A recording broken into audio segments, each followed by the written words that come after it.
Clique em Saiba Mais e garanta 45% de desconto. Faça isso agora e garanta a melhor promoção do dia antes que o preço aumente. Nós contamos com você e até breve. Na verdade, a primeira vez que eu li Paulo Freire foi no intercâmbio que eu fiz no Japão. E era uma professora americana que dava uma matéria de educação e ela recomendou que a gente lesse o Pedagogy of the Oppressed. E era o livro principal, né, da matéria dela sobre educação. Mais recentemente, pelo meu interesse em educação, eu voltei um pouco a ler Paulo Freire. E o que me chocou dessa vez é que o Paulo Freire é completamente honesto, aberto e explícito acerca da politização da sala de aula. As pessoas não têm noção do que é verdadeiramente a obra de Paulo Freire. O Paulo Freire ele é um desses símbolos, né, um desses intelectuais que acabou virando uma bandeira e as pessoas olham para o Paulo Freire e imaginam o que elas querem imaginar. Como ele sempre disse, ele nunca teve a pretensão de ser original.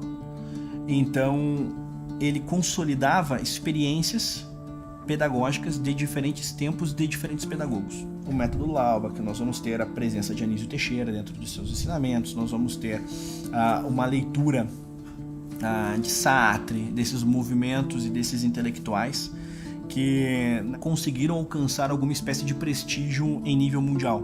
E Paulo Freire será um leitor voraz desses homens e aplicará ao seu modo uma leitura de um marxismo um tanto quanto vulgar.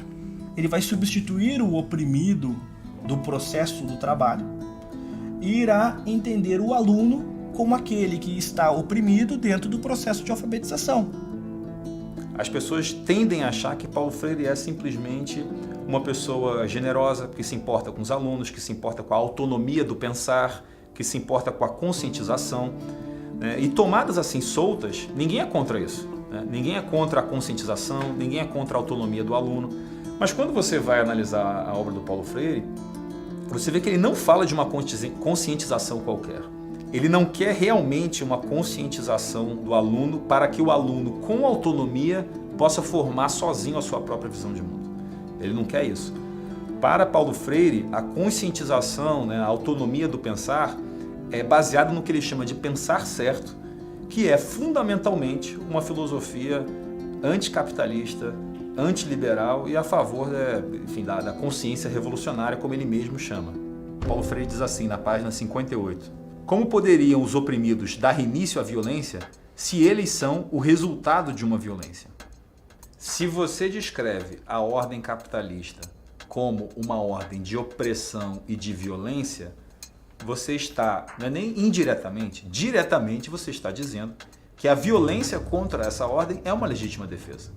E na página 233, que para mim é uma das frases mais macabras de Paulo Freire, ele diz assim: a revolução é biófila, é criadora de vida, ainda que, para criá-la, seja obrigada a deter vidas que proíbem a vida.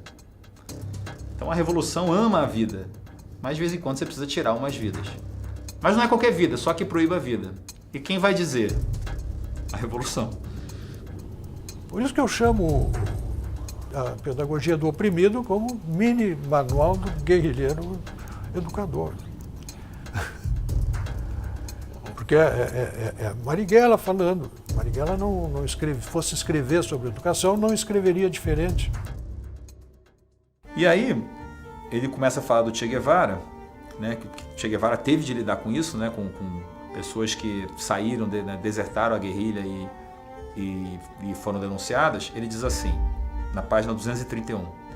Algumas vezes no seu relato, ao reconhecer a necessidade da punição ao que desertou para manter a coesão e a disciplina do grupo, reconhece também certas razões explicativas da deserção.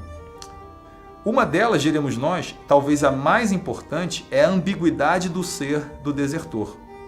Né? Essa coisa do cara que quer lutar, mas na verdade tem a sombra do opressor dentro de si próprio, e aí o cara, na verdade, ele não sabe o que ele quer de verdade.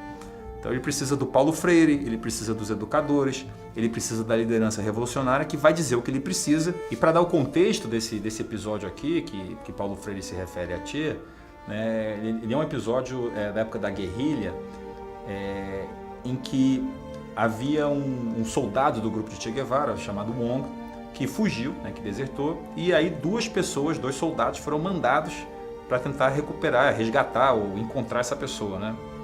E aí uma dessas duas pessoas quis desertar também e comentou com a outra. E aí essa outra pessoa assassinou essa pessoa que quis desertar, e aí o Che Guevara reúne a tropa para explicar a necessidade de você punir com a morte as pessoas que desertassem a guerrilha. Quando Che Guevara discursou na ONU, ele deixou bem claro que fuzilava e que continuaria fuzilando.